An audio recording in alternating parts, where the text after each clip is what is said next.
Hello guys and welcome back to my video series of networking.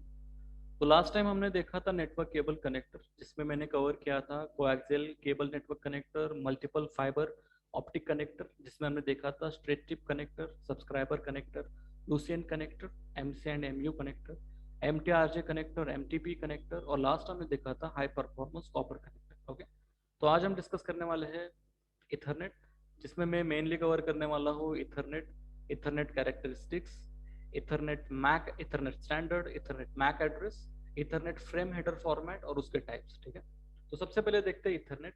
Ethernet is a data link layer protocol. Ethernet it's a LAN protocol which is used in a LAN technology. तो ethernet जो है वो data link layer protocol है, मतलब it's a layer two protocol which is used in a LAN technology. So there are so many technology which is used in LAN, like we have token ring technology, we have FDDI technology. But अगर आप देखोगे mostly जो है Ethernet technology जो है mostly widely use की जाती है. ठीक है, इन 1970 there is a company called Xerox Technology. They developed Ethernet version 1 और इसका डेटा ट्रांसफर रेट जो है वो है 2.94 Mbps. ओके, इन 1982 DEC, इंटेल और जेरोक्स दे कंबाइनली इन्होंने इम्प्लीमेंट किया इथरनेट वर्जन 2 को. अब देखो इथरनेट वर्जन 2 जो है that is defined in I triple E 802.3 इन 1983.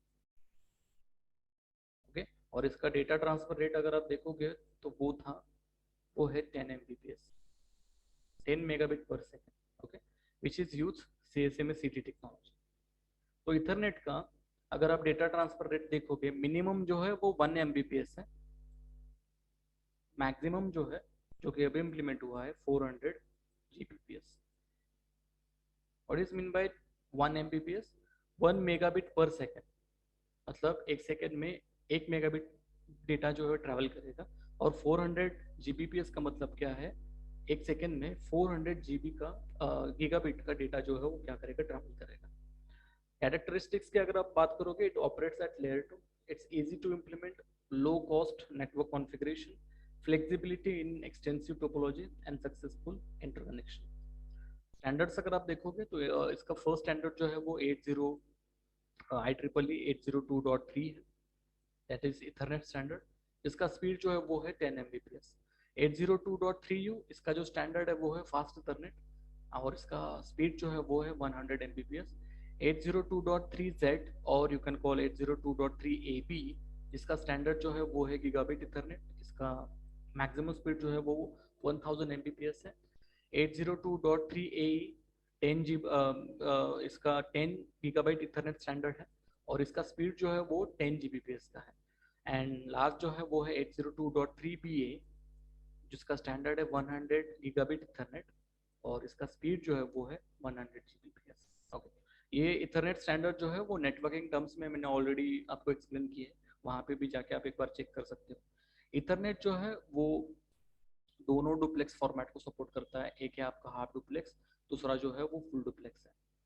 कौन से 802.1 ई सीरीज के 802.1 के सीरीज के इथरनेट स्टैंडर्ड्स. ठीक है, हाफ डुप्लेक्स में उसकी बैंडविड्थ जो है वो है 10 Mbps, और फुल डुप्लेक्स में उसकी जो बैंडविड्थ है वो है 20 Mbps. अब अगर हम बात करेंगे 10 Mbps स्टैंडर्ड्स की, तो इसमें से फर्स्ट स्टैंडर्ड जो है वो IEEE 802.3 है, जो इथरनेट स्टैंडर्ड है. इसमें आप देखो तीन कैटेगरीज हैं, तीन मीडियम्स हैं, जिसका फर्स्ट मीडियम जो है वो 10 बेस 2 है. 10 बेस 2 का मतलब क्या है, 10 का मतलब होगा 10 Mbps, बेस का मतलब क्या है, it use base band signal. Okay, it use base band signal to transmitting a data. और 2 का मतलब यहाँ पे है 200 मीटर्स. ओके, केबल अगर आप देखोगे तो ये यूज करता है coaxial cable, which is your thin net technology. Thin net और थिक नेट के बारे में ऑलरेडी हमने देखा. 10 बेस 5 का मतलब क्या होगा, 10 Mbps, base stand for base band, 5 का मतलब होगा 500 metre. It use thick net technology. Cable जो यूज की जा रही है वो है आपकी कोएक्सियल केबल. और 10 बेस T जो है which is use your twisted pair cable. Okay, अगर आप बात करोगे ट्विस्टेड के पेयर केबल अगर आप यूज कर रहे हो तो कैट 5 या कैट 6 कैटेगरीज के केबल को आप मोस्टली यूज कर सकते हो. ओके, यहाँ पे आप देख सकते हो थिन नेट और थिकनेट और बेस टी जो है वो यहाँ पे डायग्राम में दिखाया है 10^5, 10^2, 10^t। थिकनेट और थिननेट के बारे में मैंने ऑलरेडी बताया था। कोएक्सियल केबल आरजे जो है, RJ stand for radio guide. This is the number जो कि डिफाइन किया जाता है आपके केबल पे। 10 बेस थिकनेट केबल, 10^5 का मतलब है 500 मीटर्स, 10^2 का मतलब थिन नेट 200 मीटर्स तक इसको आप एक्सटेंड कर सकते हो। ओके, अब देखते हैं 100 एमबीपीएस के स्टैंडर्ड्स। ठीक है, जो कि IEEE 802.3U के स्टैंडर्ड्स हैं। अब देखो इसमें कौन से स्टैंडर्ड्स आते हैं। उसमें आप देखोगे 100 बेस TX। अगर आप TX देखोगे तो वो फास्ट इथरनेट स्टैंडर्ड को फॉलो करता है, विच use base band signal. Maximum distance जो है वो उसका 100 मीटर्स है। It use twisted pair cable. Cable के रिक्वायरमेंट अगर आप देखोगे तो वो Cat5 या Cat5e केबल्स को आप यूज कर सकते हो, और RJ45 बेसिकली कनेक्टर यूज किया जाता है। ठीक है, दूसरा जो स्टैंडर्ड है वो है 100 बेस FX। ओके, जो अगेन 100 एमबीपीएस के स्पीड को ही सपोर्ट करता है। 100 एमबीपीएस मतलब 100 मेगाबिट पर second. Base stand for it use base band signal, ये फास्ट इथरनेट कैटेगरीज में आएगा। इसका मैक्सिमम डिस्टेंस जो है वो है 200 metre. It use multi mode fibre optic cables. और इसका अगर कनेक्टर की बात करोगे तो ये सपोर्ट करता है आपके SC और ST कनेक्टर। ओके, आप देख सकते हो यहाँ पे डायग्राम में 10^t और 10^SX का यहाँ पे इन्होंने डायग्राम दिया है। अब बात करते हैं 1000 बेस सीरीज की, 1000 एमबीबीएस की। ठीक है, तो इसमें अगर आप देखोगे, आप IEEE स्टैंडर्ड 802.3Z या फिर 802.3AB को यूज करते हो, जो कि बेसिकली उसका जो स्टैंडर्ड है वो है gigabit Ethernet standard. It provides fibre optic cables. तो सबसे पहले अगर आप देखोगे इसमें, तो फर्स्ट आता है 1000 बेस T,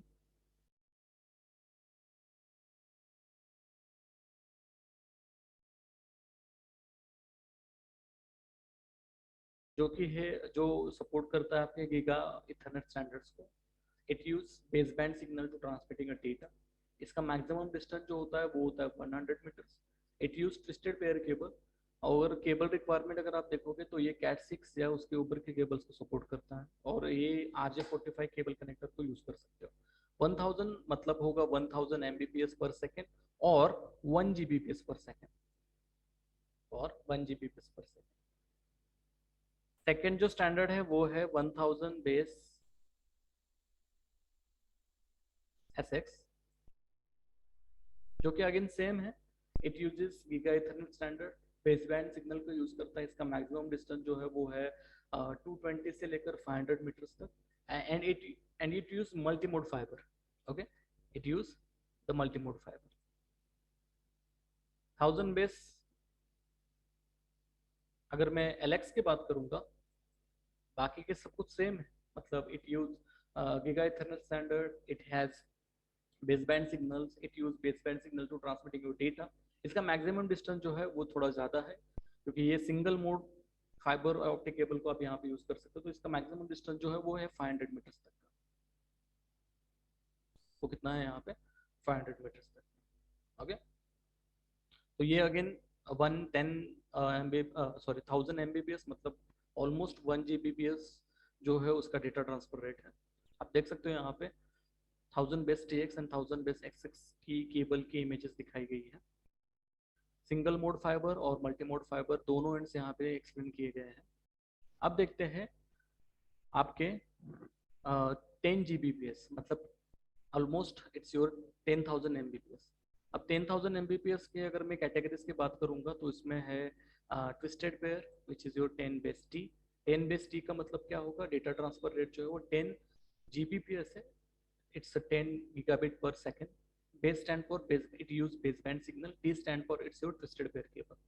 अगर SR है 10 बेस 10G बेस SR मतलब it use multi fibre mode, fibre optic cable यहाँ पे यूज कर सकते हो। और 10 बेस अगर आप LR यूज कर रहे हो तो it use single mode fibre मतलब फाइबर ऑप्टिक केबल यहाँ पे आप यूज कर सकते हो। ओके, यहाँ पे आप देख सकते हो इनकी केबल्स की इमेजेस दिखाई गई है। नेक्स्ट जो है वो है 100 GBPS मतलब इसका डेटा ट्रांसफर रेट जो है वो क्या होगा आपका 100 GBPS। जो कि IEEE स्टैंडर्ड को यूज किया जाता है, that is defined in IEEE 802.3b है।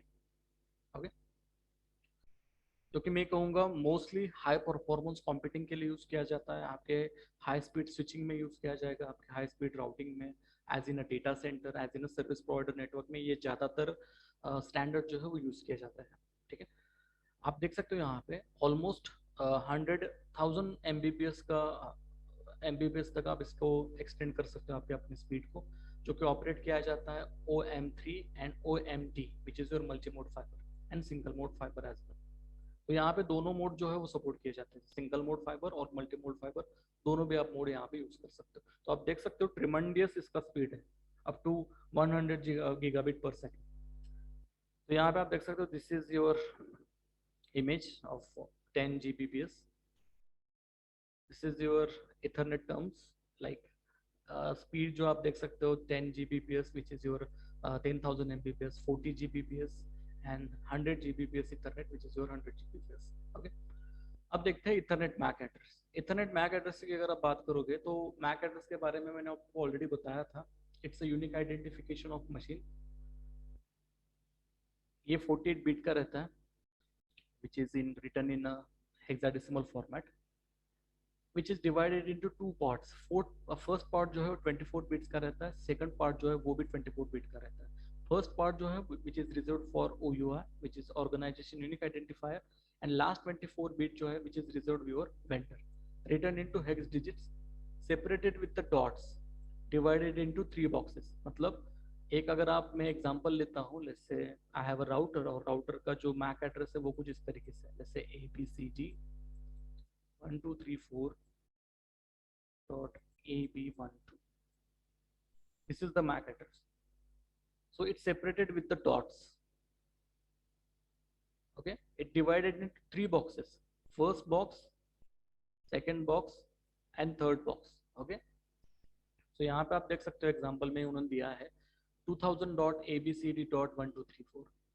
so we have 3 boxes over here separated with the dots, each box have a value of 16 bit। हर एक बॉक्स के यहाँ पे वैल्यू क्या है, 16 बिट है।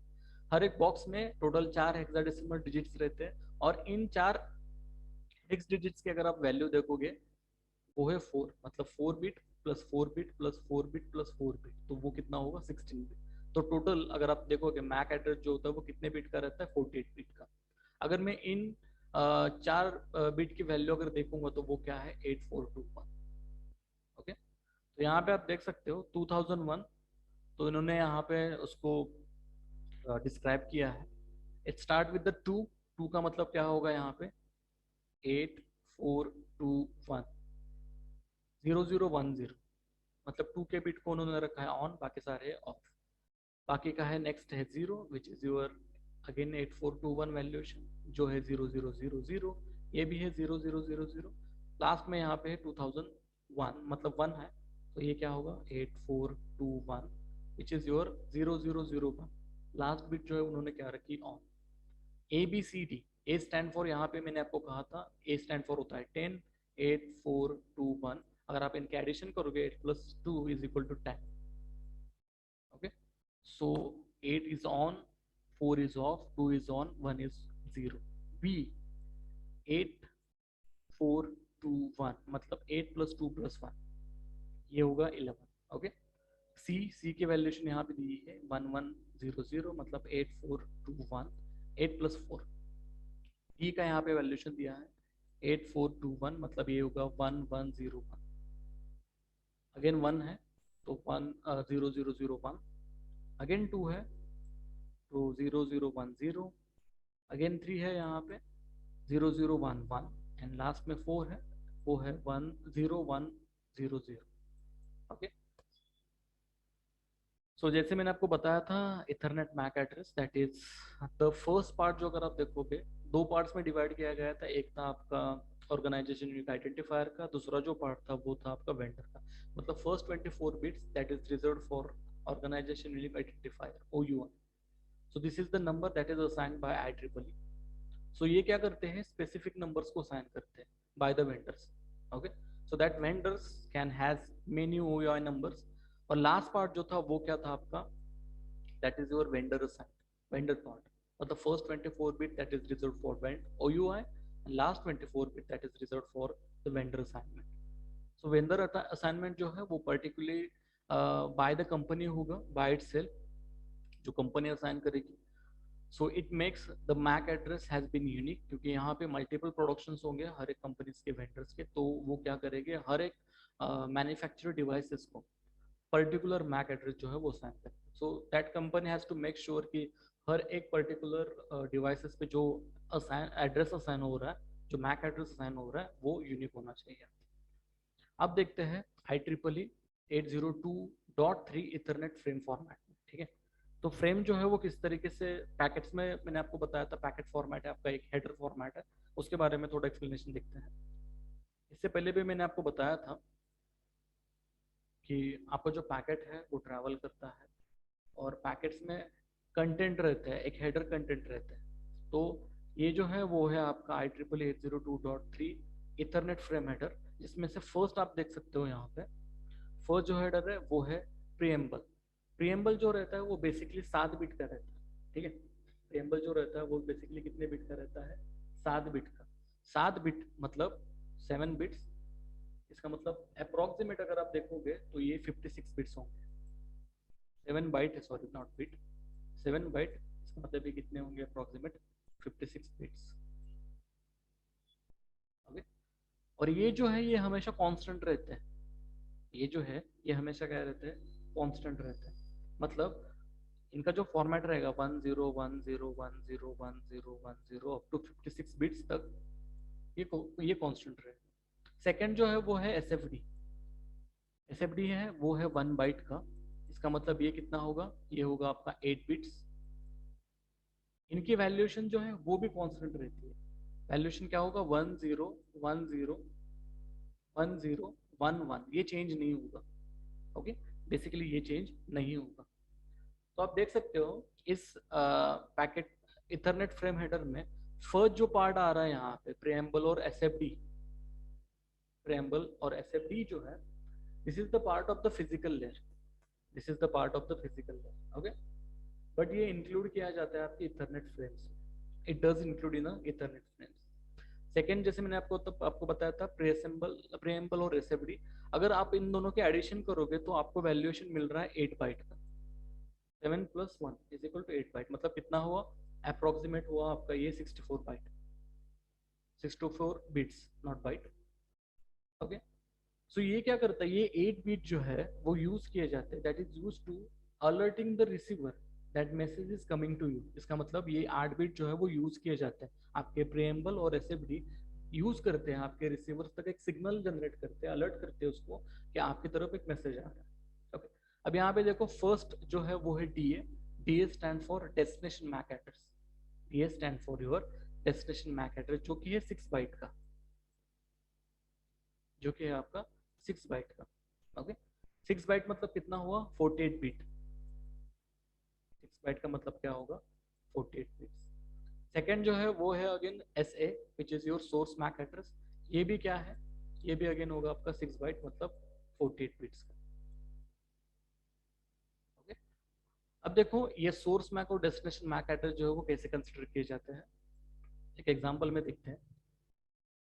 कंसिडर करके चलते हैं, यहाँ पे आपका PC1 है, is connected with the router. This is your router 1 and there is a PC2. PC1 का IP एड्रेस जो है वो है 1.1.1.1 और इसका मैक एड्रेस जो है वो है जैसे मैक is 123. राउटर 1 का IP एड्रेस जो है वो से लेते हैं हम यहाँ पे, हाँ हम जैसे 10.10.10.10 फॉर एग्जाम्पल, और इसका मैक एड्रेस जो है वो है ABC. और राउटर PC2 का मैक एड्रेस जो है वो है जैसे 456 और इसका IP एड्रेस जो है वो 2.2.2.2. अब क्या होगा? PC1 को कोई पैकेट भेजना है PC2 के लिए, तो उसमें सोर्स IP एड्रेस क्या रहेगा? खुद का, which is 1.1.1.1. Destination IP address क्या रहेगा? डेस्टिनेशन आईपी एड्रेस रहेगा PC2 का, जो कि है 2.2.2.2। और प्रैक्टिकल अगर आप देखोगे तो सोर्स मैक रहेगा खुद का, राइट। सोर्स मैक क्या रहेगा इसका, 123। और डेस्टिनेशन मैक जो है वो किसका होना चाहिए, PC2 का होना चाहिए। बट एक्चुअली वो PC2 को कंसिडर नहीं करता, क्योंकि उसको पता नहीं है PC2 का मैक एड्रेस क्या है। तो उसके साथ जो डायरेक्टली कनेक्टेड राउटर है उसका वो मैक एड्रेस ऐड करेगा as a gateway. So the packet is look like this. तो पैकेट कैसे लिखेगा, कुछ इस तरीके से। तो इसमें सोर्स आईपी एड्रेस होगा, सोर्स मैक एड्रेस होगा 123 PC1 का। डेस्टिनेशन मैक एड्रेस क्या होगा, डेस्टिनेशन मैक एड्रेस होगा राउटर 1 का। अब राउटर 1 का अगर PC1 को मैक एड्रेस पता नहीं है तो वो क्या करेगा, एक ARP रिक्वेस्ट जनरेट करेगा। वो क्या करेगा, एक ARP रिक्वेस्ट जनरेट करेगा। क्योंकि PC1 को अगर राउटर 1 के मैक एड्रेस के बारे में पता नहीं है तो आईपी एड्रेस पता होगा। तो वो क्या करेगा, IP to MAC address resolution करेगा। आईपी टू मैक एड्रेस क्या करेगा, रिजोल्यूशन करेगा। और उसके बाद वो क्या करेगा, राउटर 1 का मैक एड्रेस जो है वो रिसीव करेगा। तो डेस्टिनेशन मैक क्या एड्रेस होगा यहाँ पे, ABC। ओके, तो सोर्स मैक होगा 123, डेस्टिनेशन मैक एड्रेस होगा ABC, right. And it have a data over here. तो ये पैकेट कहाँ से जनरेट होगा, PC1 से। Send it back to the router 1। अब राउटर 1 क्या करेगा, राउटर 1 जब पैकेट को फॉरवर्ड करना है राउटर PC2 के पास, वो क्या करेगा, सोर्स मैक ऐड करेगा खुद का, कौन सा, ABC।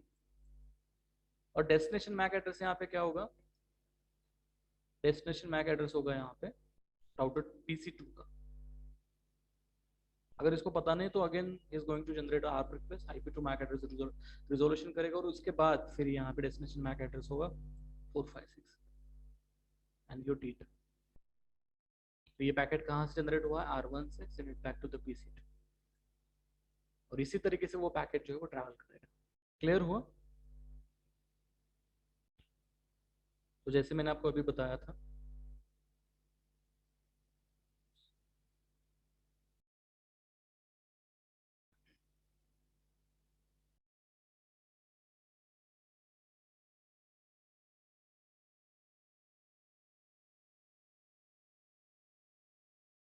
ओके। तो सोर्स एड्रेस और डेस्टिनेशन एड्रेस क्लियर हुआ। नेक्स्ट जो है वो है आपकी लेंथ।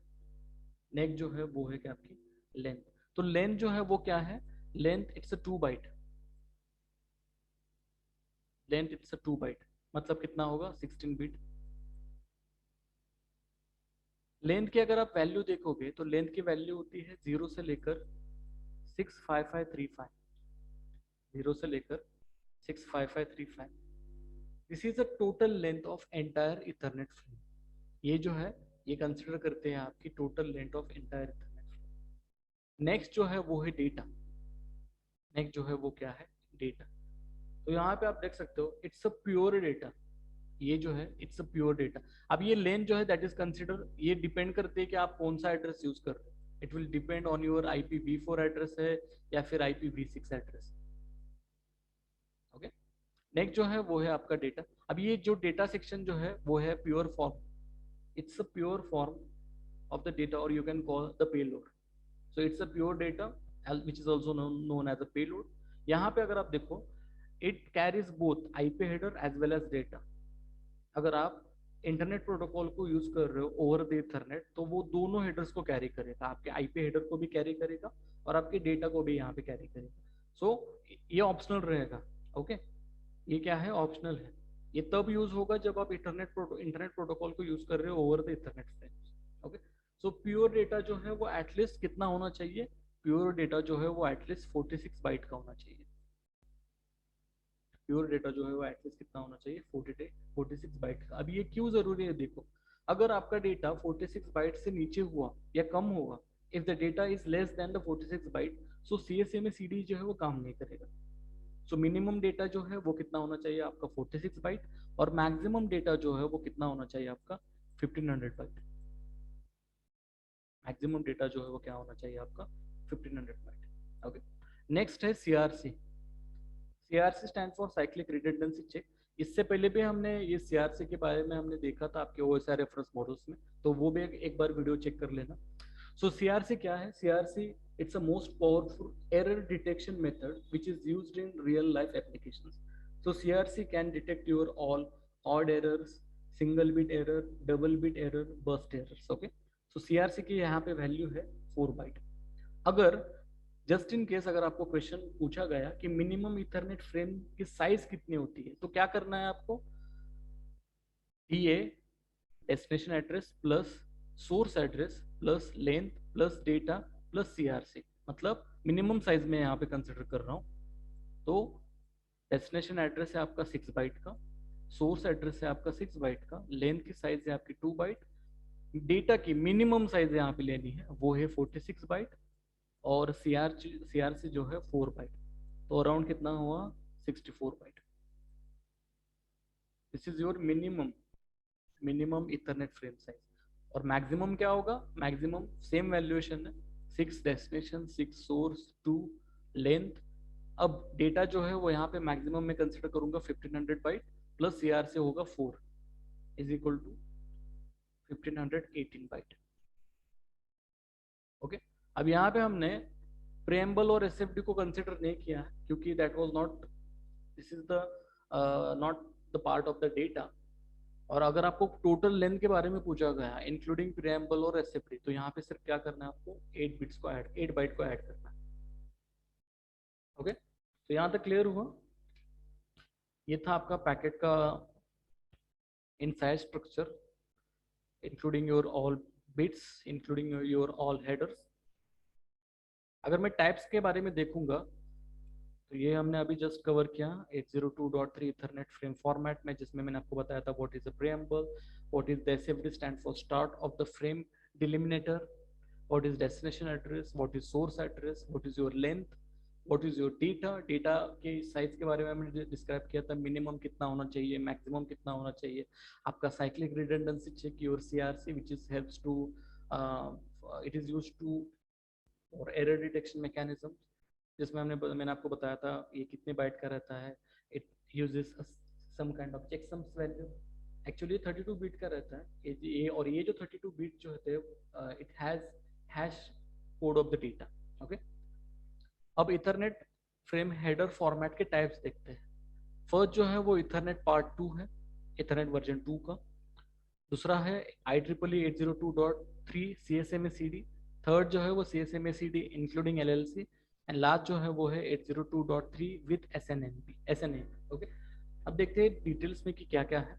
अब देखो, अभी हमने जस्ट मैंने आपको बताया था IEEE 802.3 फ्रेम हेडर के बारे में, ठीक है ना.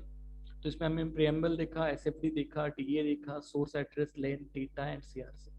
अगर आप वर्जन 2 का फ्रेम हेडर देखोगे तो इसमें प्रीएम्बल की साइज क्या है? 8 बाइट. मतलब प्रीएम्बल में हमने 802.3 में प्रीएम्बल और SFD सेपरेट कंसिडर किया था. यहाँ पे 8 बाइट इंक्लूडेड है. डेस्टिनेशन एड्रेस सेम है, सोर्स एड्रेस की वैल्यूएशन भी सेम है. लेंथ की जगह पे यहाँ पे क्या यूज हो रहा है? Ether type. और ईथर टाइप के बारे में मैंने ऑलरेडी आपको नेटवर्क लेयर में और डेटा लिंक लेयर में एक्सप्लेनेशन दिया था, वो भी आप एक बार चेक कर लेना. तो इसकी साइज जो है वो है 2 बाइट. डेटा की साइज यहाँ पे सेम है. FCS stand for frame check sequence, ये CRC की तरह ही है, इसकी साइज भी है ऑलमोस्ट सेम ही. क्लियर हुआ? नेक्स्ट अगर आप देखोगे तो वो है IEEE 802.3 frame with LLC. Okay, LLC stand for logic link control. तो प्रीएम्बल की साइज अगेन 8 बाइट ही है. डेस्टिनेशन एड्रेस सेम है, सोर्स एड्रेस की साइज भी 8 बाइट है. लेंथ अगर आप देखोगे वो है 2 बाइट का. अब यहाँ पे 3 प्रोटोकॉल्स यूज किए जा रहे हैं, एक है DSAP, एक है SSAP एंड दूसरा थर्ड जो है वो है CTRL. ओके, तो DSAP stand for destination service access point, SSAP source service access point and CTRL जो है वो है इथरनेट फ्लो कंट्रोल. अब DSAP और SSAP जो है, it have the ability to allow the multiplexing of various upper layer protocols above LLC. Okay, it also have the ability to allow a vendor to define their own protocol value space. Okay, यहाँ पे data की size constant है, FCS की size में यहाँ पे constant है.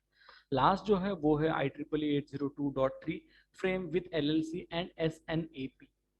Okay, अब यहाँ पे आप देख सकते हो प्रीएम्बल की साइज सेम है, डेटा डेस्टिनेशन एड्रेस की साइज सेम है, सोर्स एड्रेस की साइज सेम है, लेंथ भी ऑलमोस्ट सेम ही है। एलएलसी की साइज यहाँ पे दी गई है 3 बाइट। यहाँ पे आप देख सकते हो organisation unique identifier OUI plus ethernet, that was 5 bit, 5 byte का है। ओके, डेटा सेम है और एचसीएस की वैल्यूएशन भी ऑलमोस्ट क्या है, सेम है। सो क्लियर हुआ यहाँ तक। SNMP अगर आप देखोगे it stand for sub network access protocol. This is the mechanism for multiplexing. Okay, this is usable for the multiplexing. So alright guys, आज इतना ही रखते हैं। See you in next video.